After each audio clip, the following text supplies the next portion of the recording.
Get a £5 free bet every week with Offer Club from William Hill. Simply stake a total of £20 or more across the week on pre-match football accumulators with 4 or more selections, and you'll get a £5 free bet on the Friday.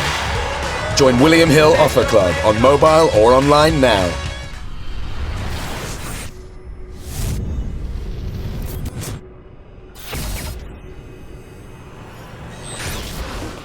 Hope you're all well. We're here today to WBO middleweight champion Billy Joe Saunders. The boxer is not retired. To discuss his next fight, which will be on the 22nd of October at the Motor Point Arena in Cardiff, where he'll be defending his title against the Russian opposition, Artur Akovov, who's based in Brooklyn, New York, but is a Russian extraction.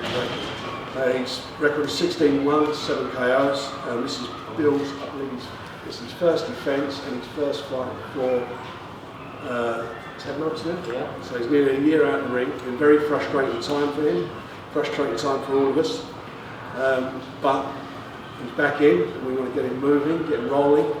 Hopefully he looks good and does the business against Akovov, and then we can get down to what we've been trying to do for the last year, I suppose now, in getting him in a significant and big name fight. Having said that, Akovov isn't coming to roll over. He comes from Al Hayman's stable of fighters, looked after by Lou DiBella. So Bill's got to be top of his game. He's got to get that ring rust out of his system and show the world that he is one of the best in the middleweight division, and he's entitled to be up there fighting the likes of the Golovkins and the Canelos. We know also on the card we've got British Super Welterweight Championship between Liam Williams and Ahmed Patterson, 2 undefeated fighters, which should be a very exciting fight. Bradley Skeeter defending his British Welterweight title against Shane Singleton of Manchester. Tommy Langford, we found an opponent for him. Sam Sheedy, he's only lost 1 fight. He's showing he's got bigger balls than Mr. Eubank, and he's fighting Tommy Langford. And then we've got a great undercard standout fight being Tom Stalker against Craig Evans, in the which will make the 3rd time these 2 guys have got it together, and they've been 2 cracking fights before then. Also on the card will be Paul Butler, Jamie Cox, Leon Woolstock, Anthony Yardy, and many other good young fighters. Anyway, Bill's here. I know you've got questions to ask, so please feel free to do so. Bill, Frank's frustrating the last 10 months. You haven't defended the belt. What's it been like for you in that period? First of all, it was the hand injury when I was supposed to fight Bursak, and it's from then onwards it's been very, very frustrating for me. Looking at certain opponents. It's just one of them things. You've got to deal with it, get on with it. I've got a new date now. It's on to bigger and better things. I mean, the 2 fighters that I want not overlooking him, because he went to the World Championships of Russia, so obviously he got good pedigree there. People look at him and say, oh, he's number 11, but he's you watch him, he's well enough to put a sharp fight against me. I've been out the ring for 10 months nearly, so to be honest with you, I personally don't think this is going to be my career best performance. I need to, blow some of the cobwebs off. Hopefully, I know I've got to look good doing it, and look for the big fight in the new year. Is it particularly frustrating watching Golovkin fight over the world? Look, they're their own team, their own management. But to be fair, I don't think that does him any justice, his name any justice, fighting a welterweight. Kell Brook's a good fighter, he's a world-class fighter, but he's not a middleweight. And I see stuff in that fight that I know I can capitalise on. I think that Golovkin thinks he's invincible. He's getting very comfortable with people's words and hearsay now. But there's one thing with me, I would never ever ever shit myself on Golovkin. He's a very, very good fighter, he's a very good man, he's a good champion. But everybody, in my opinion, and I mean everybody who's boxed, has been beaten before they get in the ring. That's when they've been beat. Because Kell Brook put up a hell of a fight for 5 rounds of his belief. So you get someone in there mentally headstrong, and I know I would, otherwise I wouldn't bother taking the fight. It could cause him a lot of problems. Must be good to hear when he says he's not interested in being number 1 pound, but all he wants is all 4 belts. Well, look, you know, he said all of the belts, he keeps saying it, but Frank's there. I wanted the fight in December. I told him, I said I don't mind going to America or in England. I would love for him to come back over and I'll give him a chance. No problem, that's what I wanted in December, but he's got Jacobs, I should imagine now, what do you think? I think it's Jacobs. And, you know, but like I say, there's him and Canelo. The first one, like I say, with Frank, as soon as he rings me and tells me, you know, we know where we'd like to go to America, that's where you make your name. So if Canelo wants to, I don't mind going there either, but it's definitely one of the two in the new year. My next big fight, I want one of them. What's more likely, Frank, out of Canelo and Golovkin? Well, I think it's based on a couple of factors who the fight would be against. I mean, obviously Bill's the WBO champion, so that's very, you know, and he's got a very important belt. Canelo, they're looking, they've got it in their head, the two of them, that they're going to fight in September next year. That's when they've got penciled in that they'll be fighting each other. You know, Bill's got the piece of the jigsaw that puts the 4 belts on the line, but they've got to beat Bill. One of them's got to beat Bill, and I personally, I have no trouble with either of the fights. I really don't. You know, Bill said that the last fight he seen with Golovkin, you know, against Brook. I thought, for me, Golovkin's I think he's a phenomenal fighter. He can box you or he'll stand in front of you. And I think that first shot he caught in the first round, he caught Kell Brook with. I think he then made a decision to stand and trade with him, and he took Brook's best punches. And then, you know, Kell knew he couldn't hurt him, and I think then we all see what happened then.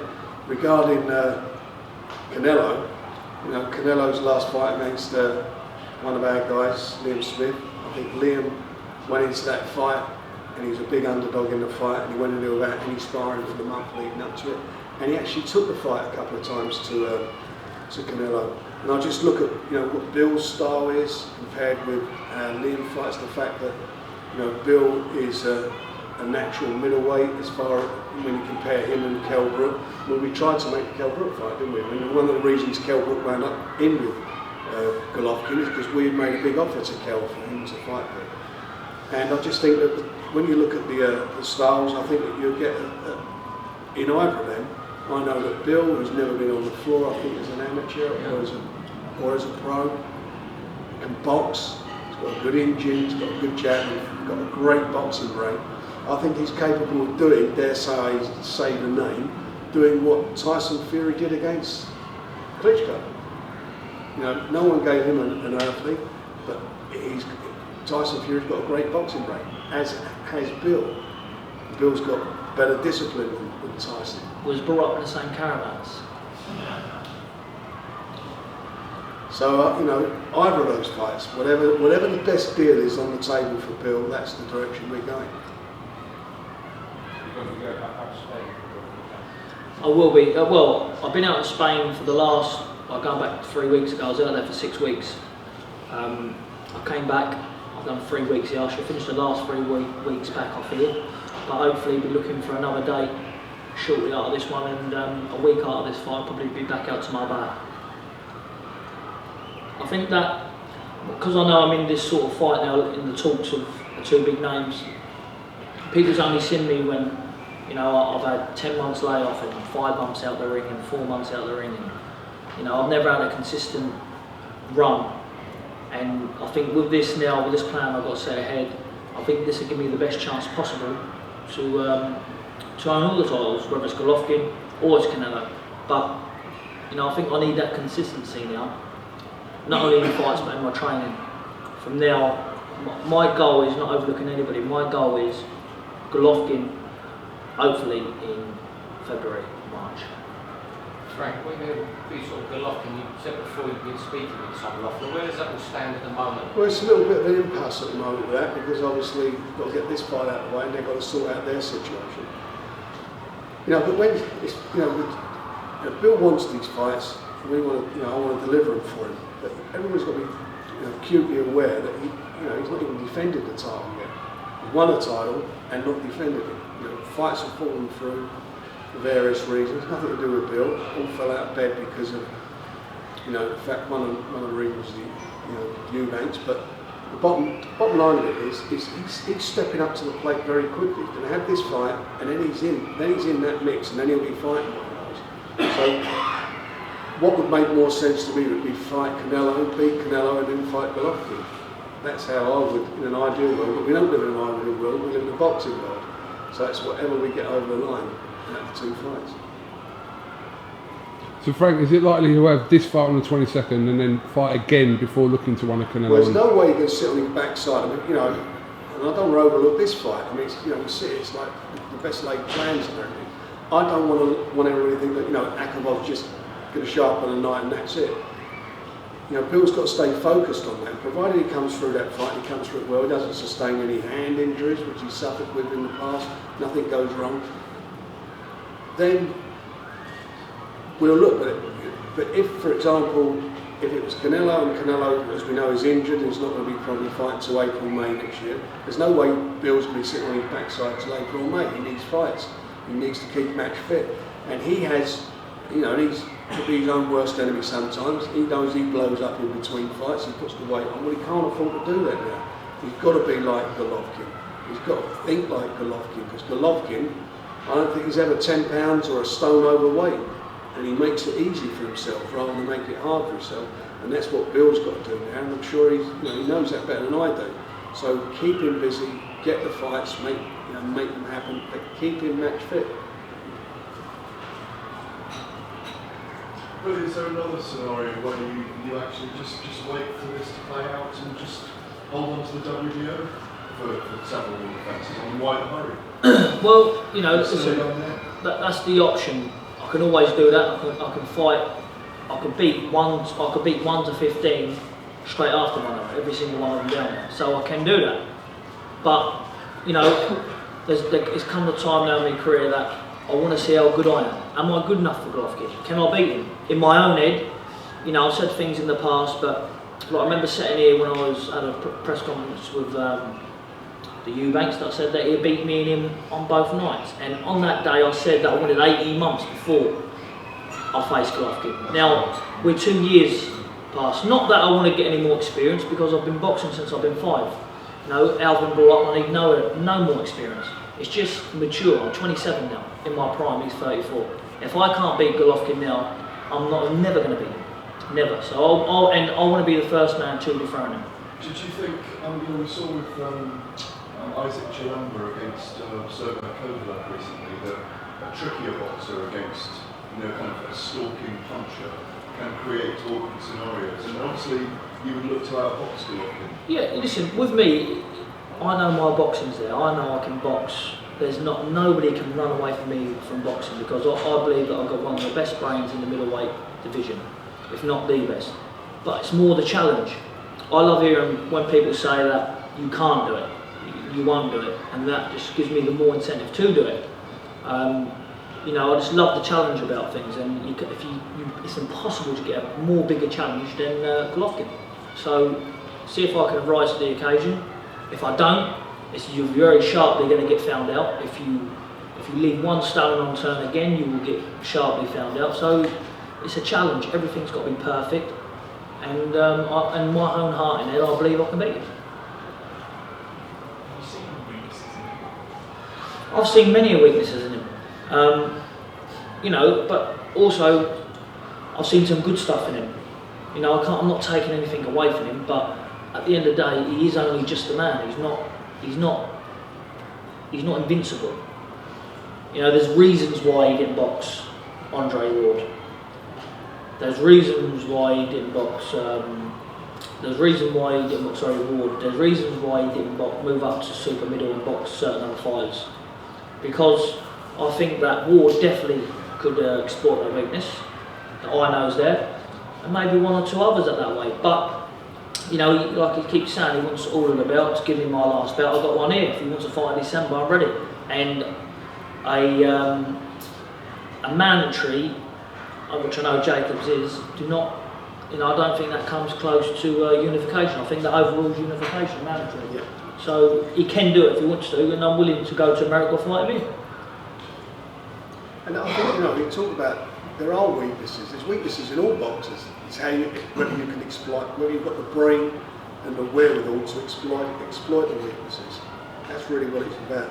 And I've always said, in my opinion, a good boxer will always beat a big puncher. If you look at history, it's always worked out that way.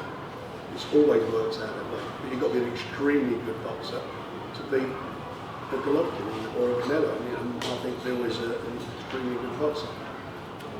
Can I ask you both your take on Tyson Fury announcement on Twitter just half an hour ago? Well, I've just seen it, just read the Twitter out to me. I'm Sorry. going to tell you something. I'm sick and tired of talking about Tyson Fury. We've had it all weekend, and I've got to tell you something. No one more than Bill, who's supposed to be fighting on a show in Manchester on the 29th, and us as a channel who put millions of pounds into this. You know, could be more disappointed in what's gone down. It's a great shame, but you know, I think I've had enough of Tyson Fury stuff over the weekend to, you know, I certainly got no interest in discussing it. I'm in the business of promoting boxers and broadcasting fights that the fighters who want to fight. And let's get on with it. You know, it doesn't do anybody any favour. We could do without that state. Bill's got a press conference today. We all know how it works. That's going to be a big story today. And it's going to half kill what we're here for Bill. So, you know, Tyson Fury didn't give a shit today, excuse my French, but that's the only way I can put it, about where, you know, Bill today in his press conference by putting that out. You know, so what do we care? You know, what do I care? I mean, you know, I've been one of his biggest supporters, and he's obviously got himself in a bad place at the moment, but he can't take the rest of us in a bad place. What we want to do is talk about today Billy Joe Saunders and a show that will hopefully go ahead on the 22nd on BoxNation. That's all I certainly am concerned with. One small rider, does he face legal action from various quarters? Sorry? Does he face legal action from various quarters?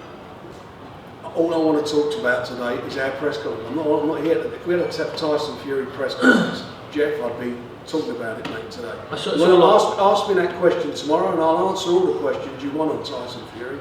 Today, I'm talking about Billy Joe Saunders, a boxer who's on the cusp, provided he comes through fight on the 22nd, of being involved in a historic fight involving a Brit and one of the great fighters in modern time boxing, be it Golovkin or Canelo. He's there to do that, and that's all we're interested in. Fighters who fight. Listen, that's all I say. He's mentally in a very bad place at the minute, but like I say, we're here for a press conference today. Can I ask you something related to again over the weekend? Billy Joe, you know, the tragedy of Mike Tower last week, and the fact that supposedly he's having headaches and migraines and perhaps didn't report it in his medical. Is it a problem for boxers when you get to the stage where you've trained really hard for 3 months, you've got a fight, he had a British title eliminator, he has a partner and a child. Is it very difficult for the culture in boxing to change and fighters to come forward and, you know, kind of be transparent about those things? Is it something that needs to change? Well, look, the way you've got to look at it is that, you know, we can all get headaches. You know, sometimes when I'm out of training, I'll sit down, I've got a headache for a day, just lay down, it's life. But, you know, there's other things when people drop weight, when, you know, if they drop weight fast, it can affect them. Sitting in saunas. And stuff like that, you know, it all do affect them, but it's one of them things that we can't just put a finger on and say because of boxing that is, or because, you know, it's probably leading up to the fight. I don't really know much. Obviously, it's a tragic loss, and every death in boxing will put a cloud over it. But, you know, the sport will go on. my thoughts, and everything goes out to his family. But it's just one of them things you can't put your finger on. And you know, we have our brain scans, we have our medicals, we get checked before at the weigh-ins. You know, and these ain't just anybody checking us; these are doctors. So, you know, if they can't spot it, but you've got to tell the doctor. yeah. You know, it's Well, like, does it make you want to come forward now? If you had a headache in the week of the fight, how difficult would it be for you Well, to pull out? It's a very To be serious honest with you, issue. like I was saying, to be fair, Frank's always said, if you're not right, don't fight. And he's always said that. You know, he's always said that from day one. If you're not 100%, don't fight. And if I wasn't 100%, you know, I wouldn't. And if I knew that I was suffering bad from headaches, you know, boxing's a sport. I love it, but you know, I wouldn't put it before my life. So it's one of them things that if I did have a headache, I'd say, or try the best way solution around it. But I wouldn't just go in and thinking you could try to fight it off, and I think because it is dangerous. People do need to tell people if they've got sort of problems. Thank you. and those fights are that fight's at championship weight. You hear also, there's a lot of stories now circulating about various things, and you know, but fighters, that's what they want to do. They want to fight. You know, they're fighting men. That's how they earn their living. That's how they get paid, and that's why you need that information. You know, Ovill McKenzie a couple of weeks ago, his career's over. He had a dizzy spell in the gym, and thankfully his managers and trainers, Tony and Martin Bowers, took him for a couple of to have a few tests, and they just detected very, very late that there was his heart problem. So he pulled out the fight. But you know what he wanted to do? He wanted to fight. He said, let me go in there for a round and see how I get on for a round, and I'll see how it is. He's a fighting man. Now, he was getting quite a good payday in respect to the purses he's earned in the past, and you're thinking about his future, and you think that health comes before the money, and the management, Tony and Martin, they made their decision, and it was, especially you look back at on Saturday, it was an absolutely right decision. Thank you. Any other questions? All done? Do you regard Golovkin as tougher than Canelo? Sorry? Do you regard Golovkin as tougher than Canelo? You know, I think that every time Canelo fights, he seems to, you can pick more faults out of Canelo. I mean, personally, my opinion, I beat Canelo 7 days a week, twice on Sundays. He's a good fighter, he's a good inside fighter, but I think he struggled with someone with a very good boxing brain. And, you know, I think that my style was all wrong for him, all wrong. Because, you know, it's easy for him to make the fight if they want. They've only got to make a phone call, but, you know, I know he's injured at the moment. But I don't think they'll be keen on that fight personally. But Golovkin, to me, is the better fighter.